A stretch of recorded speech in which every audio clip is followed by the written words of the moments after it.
अस्सलाम वालेकुम, मैं असदुल्ला खान हूँ। सबसे अहम खबर अब से कुछ देर पहले सामने आई है और ख़बर यह है कि इस्लामाबाद हाई कोर्ट के 6 जजेस की जानिब से लिखे गए ख़त पर अज़ खुद नोटिस ले लिया गया है। सुप्रीम कोर्ट की जानिब से chief justice of Pakistan justice Qazi Faisal ने एक अज़ खुद नोटिस लिया है और इस अज़ खुद नोटिस पर 7 रुकनी बेंच भी तश्कील दे दिया है। 184(3) के तहत ये नोटिस दिया गया है और 7 रुकनी बेंच बुध को समाअत करेगा। यह हैरान कुन डेवलपमेंट इसलिए है कि 6 जजेस की जानिब से लिखे गए खत के फौरन बाद हमने देखा था कि सुप्रीम कोर्ट का एक फुल कोर्ट इजलास हुआ था और फुल कोर्ट इजलास के बाद चीफ जस्टिस और वज़ीर आज़म पाकिस्तान शहबाज शरीफ के दरमियान एक मुलाकात हुई थी और इस मुलाकात में तय पाया था कि कमीशन बनाया जाएगा और कमीशन बना दिया गया और एक रुकनी कमीशन बना दिया गया और उसको तहकीकात का मैंडेट दे दिया गया। अब इसमें सबका मौक़िफ़ यही था कि चीफ जस्टिस ने अपनी जान छुड़ाकर, हालांकि जजेस की तरफ से राब्ता किया गया था सुप्रीम जुडिशल काउंसिल से, यानी सुप्रीम कोर्ट का ये इंटरनल मामला था, सुप्रीम कोर्ट को इसको खुद देखना चाहिए था, लेकिन सुप्रीम कोर्ट ने ये मामला उठाकर डाल दिया है कमीशन के सपोर्ट या हुकूमत के सपोर्ट। उस पर बहुत ही क्रिटिसिज्म सामने आया था।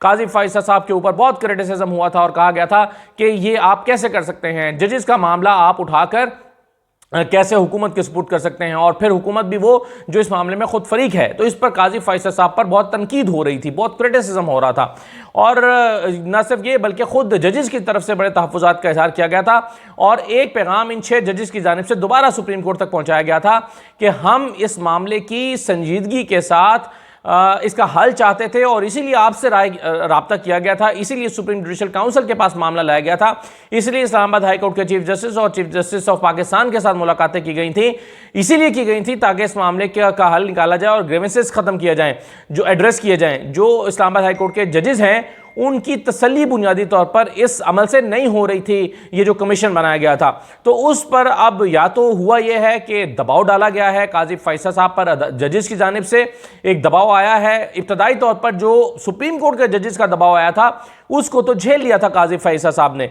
हमारी इत्तलात के मुताबिक जस्टिस मुनीब अख्तर साहब, justice Ayesha Malik, justice Shahid Waheed, justice Athar Minallah साहब, ये वो जजेस हैं जिन्होंने उस वक्त फुल कोर्ट में भी मुखालफत की थी इस बात की कि कमीशन बनाया जाए, बल्कि उन्होंने कहा था कि ये बहुत संजीदा मामला है, जजेस का मामला है और इस संजीदा मामले को सुप्रीम कोर्ट को खुद टेकअप करना चाहिए। लेकिन उन सब की बात पर काजी फ़ैसल साहब ने ध्यान नहीं दिया था और ये मामला हुकूमत के गले डाल दिया था कि हुकूमत खुद ही इस पर तहकीकात कराए और उस पर मैंने जैसा कि कहा कि काफ़ी क्रिटिसिज्म भी आ रहा था। अब एक 7 रुकनी बेंच तश्कील दिया गया है और ये 7 रुकनी बेंच जो है इसमें जस्टिस काजी फ़ाइज़ ईसा हैं जो कि इस बेंच की सरबराही करेंगे, जस्टिस सैयद मंसूर अली शाह हैं, जस्टिस याया अफरीदी हैं, जस्टिस जमाल खान मंदुखेल हैं, जस्टिस अतर मिनल्ला हैं, जस्टिस मुसरत हिलाली हैं, जस्टिस नईम अख्तर अफगान हैं। अब पता तो ये चला है कि ये अवेलेबल बेंच है, लेकिन हैरान कुन इसमें बात यह है कि जो वो जजेस जिन्होंने इस मामले को टेकअप करने की बात की थी, justice Ayesha Malik, justice Munib Akhtar, justice Shahid Waheed, उनको इस बेंच का हिस्सा नहीं बनाया गया। पता नहीं वो अवेलेबल नहीं है या वजह कुछ और है। बहरहाल ये अभी हमारे सामने नोटिफिकेशन आ गया है, कॉज लिस्ट आ गई है और उसमें बुध को जो है वो इसको अब नंबर भी लगा दिया गया है खुद नोटिस को और बुध को इसकी समाअत होने जा रही है। अब मैंने सुप्रीम कोर्ट पे के कुछ दोस्तों से रब्ता किया और रब्ता करके मैंने उनसे जो है वो समझने की कोशिश की कि ये अचानक ये तब्दीली क्यों आई है। तो अभी तो फौरी तौर पर कुछ लोग इसको समझने की कोशिश ही कर रहे हैं कि ये डेवलपमेंट क्या हुई है और कुछ ना खबरें निकालने की कोशिश कर रहे हैं। मैं भी ज़रा इसको चेक करता हूँ, फिर अगली वीडियो में इस पर तफसील से बात करेंगे। लेकिन इसके चूँकि कमीशन की बातें हो रही हैं, कमीशन बनाए जा रहे हैं और माजी के कमीशन की बात भी हो रही है, तो वहाँ कमीशन बंद भी हो रहे हैं। मसलन एक बहुत ही इंपॉर्टेंट कमीशन बंद हो गया है। एक कमीशन बनाया था इमरान खान की हुकूमत ने और ये कमीशन बनाया गया था कि 2008 से 18 तक जो कर्जे लिए गए वो कहाँ खर्च किए गए, क्या वो कर्जे सही खर्च हुए, गलत खर्च किए गए, क्या उसमें बेज़ाब्तियाँ तो नहीं हैं, क्या उसमें करप्शन तो नहीं हुई। तो चूँकि आते ही इमरान खान की हुकूमत को पता चला कि पाकिस्तान के ऊपर, पाकिस्तान की इकॉनमी पर ऊपर कर्ज़ों का शदीद बोझ है, तो फिर सवाल उठा के ये अरबों डॉलर के जो कर्जे लिए गए हैं 2008 से लेकर पीपल्स पार्टी की हुकूमत और फिर नून लीग की हुकूमत है 8 और 18 के दरमियान 10 साल में जो कर्जे लिए गए वो कहाँ से आए, कहाँ खर्च किए गए, किन मंसूबे पर खर्च हुए, कितनी शफाफियत थी उसमें। इस सिलसिले में एक हुसैन असगर की सरबराही में एक कमीशन बनाया गया था और अब वो कमीशन काम भी कर रहा था। यानी उस कमीशन ने अपनी पहली रिपोर्ट जून 2020 में पेश भी की थी और उसमें चौंका देने वाली तफसीलात सामने आई थी। अरबों रुपए के 420 गैर मुल्की कर्जों का मुकम्मल रिकॉर्ड इस कमीशन ने हासिल किया था। 420 गैर मुल्की कर्जों का मुकम्मल रिकॉर्ड कि कहां से आए, किन शराइत पर आए, कैसे आए, कहां खर्च हुए। और इन कर्जों के यानी ये कमीशन इस नतीजे पर पहुंचा था कि इन कर्जों को कवायद के खिलाफ इस्तेमाल किया गया है और उसमें शदीद बेज़ाब्तगियाँ हुई हैं। कमीशन ने 1100 से ज़ायद मनसूबों की तफसीलात हासिल की थी। 1100 से ज़ायद मनसूबों की तफसीलात, 420 गैर मुल्की कर्जे थे, 1100 से ज़ायद मनसूबों के लिए ये कर्जे हासिल किए गए थे। और इस कमीशन ने बताया था कि इसमें बड़े पैमाने पर बेज़ाब्तगियाँ हुई हैं, अरबों रुपए की बेज़ाब्तगियाँ हुई हैं, ये इस कमीशन ने बताया था। और अब इस कमीशन, ये जो कमीशन था हुसैन असगर कमीशन, ये मज़ीद इस पर काम कर रहा था। लेकिन अब खबर ये आई है कि इस कमीशन को काम से रोक दिया गया है, इस कमीशन को बंद कर दिया गया है। जो इस कमीशन के सबरां हैं हुसैन असगर, वो घर चले गए हैं, उनका अमला भी घर चला गया है, दफ्तर को बंद कर दिया गया है, यानी अमली तौर पर यह कमीशन ख़त्म कर दिया गया है। तो यूं होता है कमीशनों के साथ। किसने ख़त्म किया है? मौजूदा हुकूमत ने। और क्यों ख़त्म किया है? क्योंकि इन्हीं की थी 2013 से 18 के दरमियान। यहाँ तो कई ऐसे मंसूबे हैं जिनको आग लग जाया करती है, आग लगा के मंसूबे ख़त्म कर दिए जाते हैं। दफ्तरों में आग लगती है, एलडीए के ऑफिस में आग लगती है, मंसूबों का कथा ख़त्म हो जाता है। लेकिन यहाँ पर इन कर्ज़ों की, ये चूँकि एक बहुत ही हसास मामला है, इनको आग नहीं लगाई जा सकती, लेकिन कमीशन को आग ज़रूर लगाई जा सकती है। तो कमीशन को आग लगा दी गई है और कमीशन को भेज दिया गया घर कि जनाब आपकी खदमात मज़ीद नहीं चाहिए, आप घर चाहिए, आप इस काम को ख़त्म कर दें। और हुसैन असगर कमीशन अपना काम ख़त्म करके अब घर चला गया है, अमला भी चला गया और दफ्तर ही बंद हो गया है। तो ये होता है पाकिस्तान में कमीशनों के साथ। एक कमीशन बनता है, फिर वो गैर मुय्यना मुद्दत तक बेचारा लगा रहता है, और उसके बाद फिर जब उसकी रिपोर्ट किसी के ख़िलाफ़ आती है तो वो चूँकि ताकतवर होता है तो उसको फिर वो चाहता है कि कमीशन काम ना करे, या तो रिपोर्ट बनने नहीं दी जाती या मंजर आम पर नहीं लाई जाती, और मंजर आम पर अगर आ जाए तो फिर इस तरह के मसाइल का सामना करना पड़ता है। अच्छा, फिर अब आप देखिए ज़रा एक दो चीज़ें और मैं आपको बता दूं। IMF आ रहा है, IMF के साथ उसकी शराइत भी आ रही हैं। रात आपको ये खबर तो पता चली गई है कि पेट्रोल 10 रुपये, 9 रुपये 66 पैसे, यानी तकरीबन 10 रुपये लीटर महंगा हो गया है, पेट्रोल महंगा हो गया। और इसके अलावा IMF की जो मज़ीद शराइत आई हैं, अभी जो $1 अरब, 1.1 अरब डॉलर की किस्त थी, उसके लिए जो शराइत थी उसको इम्प्लीमेंट किया, और उसको इम्प्लीमेंट किया गया है ये जो इंडस्ट्री है पाकिस्तान की उसके ऊपर। तो उसके का नुकसान क्या हुआ है कि पाकिस्तान की जो बरामदात हैं वो $3 अरब कम हो गई हैं, एक्सपोर्ट्स कम हो गई हैं। क्यों? क्योंकि इंटरनेशनल जो प्राइसेस के साथ कंपटीशन है उसमें पाकिस्तान पीछे हो गया। यानी एक जैकेट पाकिस्तान में अगर 200 रुपये की तैयार होती है और वही जैकेट जो है वो दूसरे मुल्क में 150 रुपये की तैयार हो जाती है, तो ज़ाहिर है गैर मुल्की ऑर्डर जो हैं वो फिर बांग्लादेश या इंडिया के लिए चले जाएंगे। तो पाकिस्तान में वो जो बिजली के मखसूस रेट दिए गए थे इंडस्ट्री को, और गैस के मखसूस रेट दिए गए थे इंडस्ट्री को, वो जो रेट्स हैं उन रेट्स को जो है वो compete नहीं कर पाई हमारी इंडस्ट्री। और उसके नतीजे में फिर क्या हुआ है कि बरामदात पाकिस्तान की जो एक्सपोर्ट्स हैं उसको शदीद धचका पहुंचा है। यानी 2022 में एक्सपोर्ट्स $19 अरब थी, $19.5 अरब थी, उससे अब घट के $16 अरब रह गई हैं। तो आप देखिए कि पाकिस्तान की पॉलिसीज़ और IMF का दबाव पाकिस्तान को मज़ीद किस तरह से एक मुश्किलात की तरफ धकेल रहा है। पाकिस्तान के पास पहले ही डॉलर्स नहीं है, और उन डॉलर्स के हुसूल का जो सबसे बड़ा तरीका होता है कि पाकिस्तान एक्सपोर्ट करे, तो एक्सपोर्ट्स अब पाकिस्तान की कम हुई हैं। क्यों? क्योंकि IMF ने शर्त आयद की थी कि इंडस्ट्री के को मराद बंद की जाएँ, खुसूसी मराद उनकी ख़त्म की जाएँ, और उनको जो गैस और बिजली है वो महंगी बेची जाए। जब वो महंगी बेचेंगे कॉस्ट ऑफ डूइंग बिजनेस बढ़ जाती है, कॉस्ट ऑफ डूइंग बिजनेस बढ़ने से वो इंटरनेशनल मार्केट को कम्पीट नहीं कर पाते, और उसके नतीजे में पाकिस्तान की एक्सपोर्ट्स कम हो गई हैं। पाकिस्तान और में एक्सपोर्ट्स और इंपोर्ट्स के दरमियान पहले इतना बड़ा फ़र्क है कि हमारी एक्सपोर्ट्स ज़्यादा हैं, कम है, इंपोर्ट ज़्यादा हैं। इंपोर्ट की वजह से डॉलर ज़्यादा बाहर जाता है, पाकिस्तान में डॉलर कम आता है। इसी वजह से पाकिस्तान को डॉलर की कमी का सामना है, इसी वजह से पाकिस्तान का डॉलर जो है रुपये के मुकाबले में रोज़ उड़ता रहता है। और इन सारी वजूहात के बिना पर ये जो अब मज़ीद शराइत हैं वो IMF की आ रही हैं, और देखिए कि क्या होता है।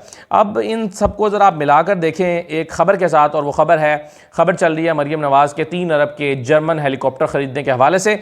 बैरिस्टर सैफ ने इस पर अपना बयान दिया। वो कह रहे हैं कि जी कौम जो है वो गरीब से गरीब होती जा रही है, और मरीम नवाज़ जो हैं वो 3 अरब रुपए का एक जर्मन हेलीकॉप्टर ख़रीदने जा रही हैं।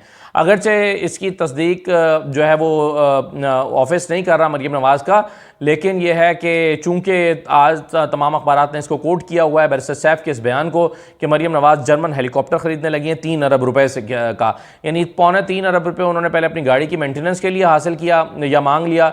उन्होंने कहा कि जी मुझे 3 अरब रुपया दिया, 3.25 करोड़ रुपया दिया जाए, मैं अपनी गाड़ी के वो टायर शायर चेंज करने और अब जो है वो 3 अरब रुपए का जर्मन हेलीकॉप्टर उन्होंने ख़रीदना है। ये बैरिस्टर सैफ साहब दावा कर रहे हैं, बता रहे हैं, और वो कह रहे हैं कि जी इस तरह से ये हो रहा है। तो आप देखें कि एक तरफ पाकिस्तान को मुश्किलात और दूसरी तरफ हुकूमत की जानिब से या हुकूमती जो अशराफिया है उनकी जानिब से इस तरह के क्या कहना चाहिए कि ऑस्टेरिटी मुहिम को शदीद धचका जब पहुंचता है कि आपको पुराना हेलीकॉप्टर पसंद नहीं है, आपको नया ख़रीदना है, तो गरीब कौम के अरबों रुपए इस तरह से हमारे हुक्मरानों की अयाशियों में चले जाते हैं।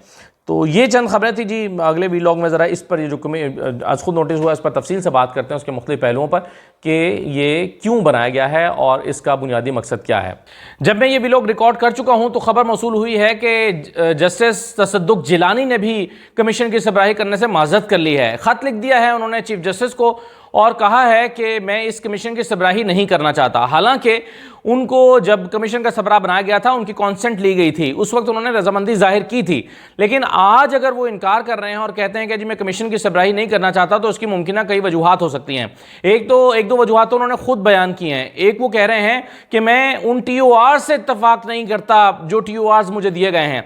यानी मैं आपको पहले दिन से कह रहा हूं कि जो TORs आजम तारड़ बनाएंगे वो अपने मकसद के TORs होंगे, वो जजेस को रिलीफ देने के लिए, जजेस के जो उनके प्रॉब्लम्स हैं उसको एड्रेस करने के लिए नहीं है, उनके ग्रेवेंसेस को एड्रेस करने के लिए नहीं है, या वो एड्रेस नहीं होंगे। इसलिए ये जो कमीशन बनाया गया है ये एक टूथलेस सा कमीशन बना दिया गया है। और फिर TORs जिस तरह के दिए गए उससे तो वो कमीशन बिल्कुल ही कोई काम नहीं कर सकता। तो जस्टिस तसद्दुक जिलानी ने माजरत कर ली है खत लिख के कि मैं इस तरह के कमीशन की सरबराही नहीं कर सकता, या मैं इस तरह का कमीशन जो है वो सरबराही क्या, जाहिर है वो एक ही रुकनी कमीशन था तो वो इस कमीशन को नहीं चलाना चाहते। दूसरा वो कह रहे हैं कि अब चूंकि आपको पता है कि एक और डेवलपमेंट जो मैंने शुरू में बताई कि एक बेंच भी बन गया है, 7 रुकनी बेंच। 7 रुकनी बेंच के बनने से उसका आज खुद नोटिस का मामला भी हो गया है। तो अब चीज़ें, अब हुकूमत के लिए ये आसान नहीं रहेगा कि वो एक और कमीशन बनाए। वैसे तो इस हुकूमत से कुछ भी तवक्को की जा सकती है, यानी खुद इस हुकूमत पर इल्ज़ाम होते हुए भी उसने खुद कॉन्फिडेंस के साथ कमीशन भी बना दिया था। उसने कहा कि जी मेरे कमीशन, मुझे क्या जाता है या मुझे क्या फ़र्क पड़ता है, मैं कमीशन बना देता हूँ, अपनी जान छुड़ाता हूँ। हुकूमत ने कमीशन बना दिया था, लेकिन अब ये मामला ज़्यादा गंभीर हो गया है, क्योंकि अब अगर हुकूमत जस्टिस तसद्दुक जिलानी को हटाकर किसी और जज को इन्हीं TORs के तहत सरबराही देती है और कहती है कि जी हमने ये जज तो नहीं माने लेकिन किसी और जज को दे दिए हैं, तो फिर वो जज पर सवाल उठेगा कि आप इन TORs पे कैसे काम कर सकेंगे। अगर तसद्दुक जिलानी ने ये माजरत कर ली, उन्होंने कहा कि जी मैं इन TORs के तहत कमीशन को नहीं चला सकता, तो कोई और जज कैसे चलाएगा। और वैसे भी अब चूंकि सुप्रीम कोर्ट में मामला टेकअप हो गया है तो अब ये हुकूमत के लिए बिल्कुल मौजू भी नहीं रहेगा, साजगार भी नहीं रहेगा, और शायद अखलाकी तौर पर उनके लिए ठीक भी ना हो कि वो एक और कमीशन को तश्कील दे दें। तो मेरा ख्याल है कि चीज़ें अब हुकूमत के लिए थोड़ी गंभीर हो गई हैं, और अदलिया के ऊपर जो दबाव आया था, जाहिर है जुडिशरी की भी एक फ्रेटर्निटी है। ऐसा नहीं है कि काजी फैसल साहब सबको झुटलाकर और सबको पसपोश डालकर बस अपने जो है वो उसमें कर लें। एक और ख़बर से भी आप इसको मिलाकर देख सकते हैं। कल वज़ीर इत्तलात ने यह बयान दिया, वज़ीर इत्तलात का यह बयान आया, उन्होंने कहा कि जी जजेस या सुप्रीम कोर्ट के चीफ जस्टिस की मुद्दत मुलाजमत को 3 साल करने के हवाले से कोई तजवीज़ ज़ेर गौर नहीं है। ये कल अता तारड़ साहब का बयान आया जब उन्होंने ये कहा, और कल सारे अखबारात में ये खबर लगी हुई थी कि सुप्रीम कोर्ट के चीफ जस्टिस की मुद्दत मुलाजमत 3 साल तक बढ़ाने, यानी उनको एक्सटेंशन देने के हवाले से कोई तजवीज़ ज़ेर गौर ही नहीं है।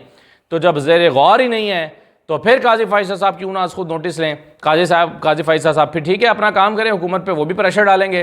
तो मैं इस पर ज़्यादा बात नहीं करना चाहता, लेकिन आप इसको यूँ भी देख सकते हैं कि काजी फैसल साहब ने की तरफ से भी एक रद्दमल हो सकता है कि पहले उन्होंने बुलाया वज़ीर आज़म को, कहा कि आप कमीशन चलाएं। जाहिर है खबरें यही आ रही थी कि एक्सटेंशन होने जा रही है, लेकिन जब आप कहेंगे कि नहीं आपकी एक्सटेंशन नहीं होगी तो फिर वो कहेंगे ठीक है फिर आपका कमीशन तो क्या काम करेगा, फिर हम खुद काम करेंगे। तो इस तरह की सूरत हाल है, लेकिन जाहिर है अभी ये बिल्कुल नई डेवलपमेंट है। कुछ देर में पता चलेगा कि चीज़ें किस तरफ को मूव करती हैं, तेज़ी के साथ डेवलपमेंट्स हो रही हैं। तो फिर अगले व्लॉग में हम इस पर तफसील से बात करते हैं। इजाज़त दीजिए, अल्लाह हाफ़िज़।